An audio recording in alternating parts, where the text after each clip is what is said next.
So what happened during April in Nashua's housing market? Some new trends and some of the same. In this video, I'm diving into the details, so make sure to stick around to the end of the video because some of what I'm going to go over may be different than what you've been thinking, what you've seen on the news, what national headlines you've been reading, etc. And don't forget to subscribe so you can stay up to date on new videos that I put out and information that comes up in the future regarding Southern New Hampshire and Northern Massachusetts real estate. Now, I want to reiterate the fact that we are still in a volatile real estate market. So whether you're looking to make a move in the future or you know someone who may be thinking about making a move sometime in the future, make sure to pay attention to the stats that I'm going to go over in this video and send it to someone who you know is thinking about making a move so that they can be better prepared for when they do hit the ground running.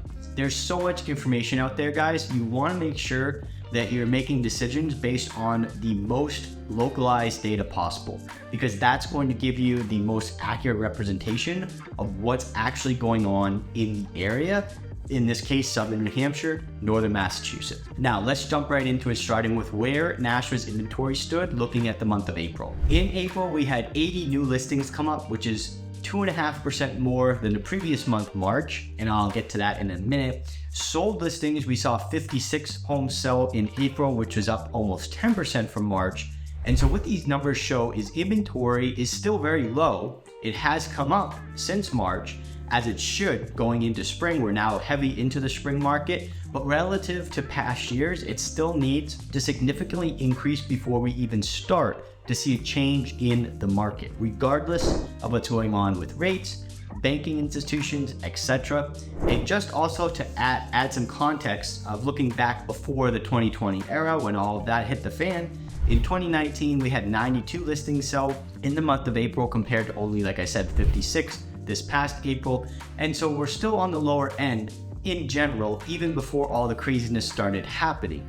And a quick note on this, overall volume is down. Somebody asked me this actually just last night.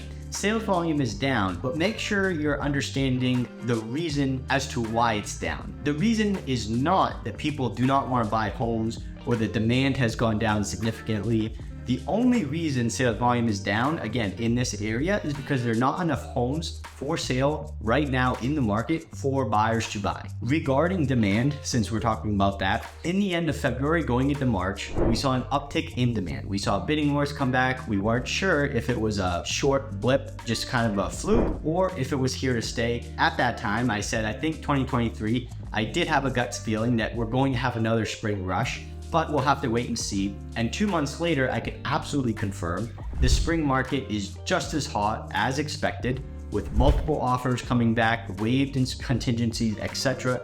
The market slowed way down in the fall of 2022, but now spring of 2023, it's as hot as ever, regardless of, again, where the rates currently are. They seem to start to settle in. They're not going up as aggressively or even down as aggressively, so people kind of getting a little bit more acquainted with them. Now, to give you a snapshot of the current spread of inventory in Nashua, there are 12 properties under 450,000, 6 450 to 500, 3 between 5 and 600, 10 between 7 and 8, 5 between 8 and 9, and 1 just over $1 million. And there are several small new construction developments spinning up throughout Nashua, consisting both single families and condos. So if you have questions on those, feel free to reach out to me and I can get you more details on those. So now we're gonna look at median days on market. We're still around 5 median days on market. Homes are selling very quickly if they're priced correctly and they're staged appropriately.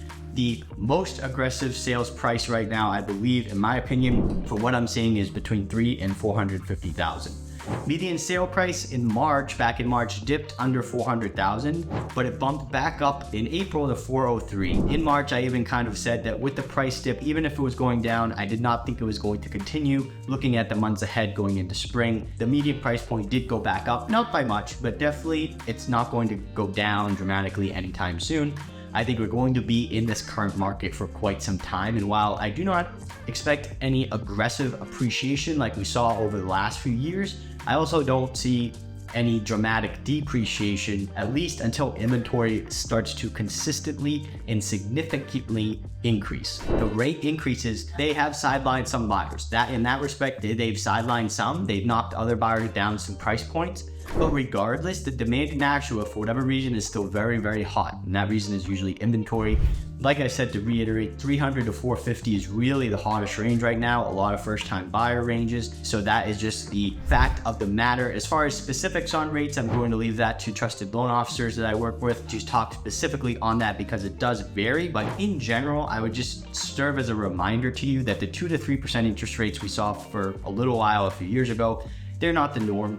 There's a high likelihood they're not going to be the norm in the future. So you don't want to use those as a standard benchmark that you're measuring against when looking at what a reasonable rate is. You want to talk to a loan officer and really get a more customized approach as to, based on your situation, what you can expect. Now, lastly, as far as the market, we have 2 months of inventory. We need about 4 to 6 months to have a balanced market. So we are ways away. Now that I gave you the stats, what do they actually mean in reality for a buyer or a seller, and what do you do? My advice for buyers, whether you are a first-time buyer or not, is to get very clear on your goals. Why do you want to buy? Where do you want to buy in? When do you need to be in your home by? Is there a hard deadline on that, or are you flexible? Not when you want to start. When do you need to be moved into your home? Once you understand those points, make sure you're able to gather as much market data as possible by teaming up with a local realtor, a knowledgeable realtor, and also a loan officer who is familiar with the area and who can help you learn what to expect during the process. They will also be people who will help you submit competitive offers on the homes that you end up falling in love with. It's not uncommon, remember, to have to move quickly in this market, just like in the past. So it's important that you are doing a lot of planning and upfront work ahead of time, guided and directed by a local knowledgeable realtor. So you'll be prepared and feel comfortable to pull the trigger when you find the right house. I actually just went out with a buyer last night. It was 6:30 at night. The house had just come on the market. They loved it, so we're going to write up an offer at 9 o'clock at night. If they hadn't already been pre-qualified, hadn't already talked to the lender, had the lender run the estimated monthly payments, closing costs, etc., and been ready to go, there's no way we would have been able to get that offer in on time late at night. So if you don't do the upfront work and assemble the right team to work on your behalf from the beginning, you're going to be incredibly stressed, overwhelmed, and confused as you jump into the market. And we are in a very competitive market to begin with. You don't need to work against yourself on top of that. We want to try to avoid adding any stress that's not necessary. Sellers, on the other side, buyer demand is strong right now, but buyer standards have gone up. They are looking for more turnkey, move-in ready properties versus fixer-uppers. And actually, a personal side note from recent experiences I've had with clients more and more lately, I think younger generations of homeowners, not professional flippers or anyone like that, are less interested in the fixer-uppers, build sweat equity, and most would rather just pay slightly more for a home that's ready to go, that they don't have to do work in, they don't have to renovate, etc. So make sure you're pricing correctly for the market to drive as much attention as possible, and make sure you're presenting your home in the best possible light from day one of showings and marketing. This does make a difference. It's going to continue to make more of a difference in the future for you as a seller.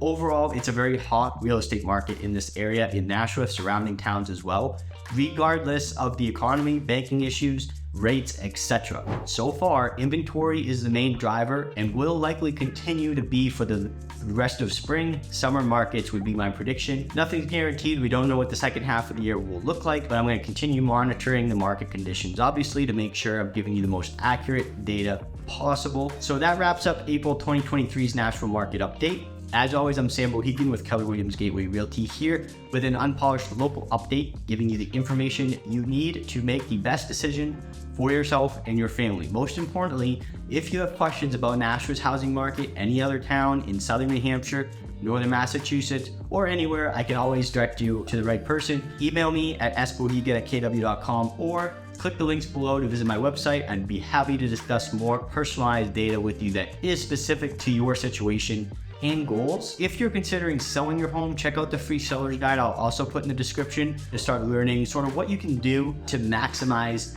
your sale price and also have a smooth selling process overall, right? Check out the guide below. Make sure to subscribe to the channel. Don't miss out on future market updates, and that information will help you quite a bit in getting into the market, whether you are a buyer or a seller.